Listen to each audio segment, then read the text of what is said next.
ఇర్మియాకి మంట లేదా? యెషయాకి మంట లేదా? గుండెల్లో ఉంది. కానీ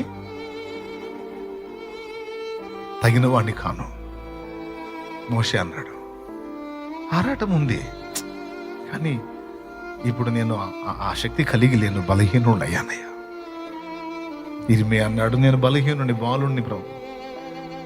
యెషయా అన్నాడు, అయ్యో నేను అపవిత్రుడయ్యా, అపవిత్రమైన పెదవులు గల్లి ఉన్నాయా, నీకెట్లా పనికి వస్తానయ్యా నేను. బాలుడు అన్నదే కదా నీ సమస్య, అది నేను చూసుకుంటా. అపవిత్రమైన పెదవులు అనేదే కదా నీ సమస్య, నేను పరిశుద్ధపరుస్తా. నోటి మాంద్యమేగా నీ సమస్య, నీకు తోడు నీ అన్నయ్యన అహరోనునిస్తా, అతడు నీకు నోటి వలె ఉంటాడు, నీవు అతనికి దేవుడుగా ఉంటావు. ఇవేగా నువ్వు చెప్పినాయి, ఓకే నేను చూసుకుంటాను అవి.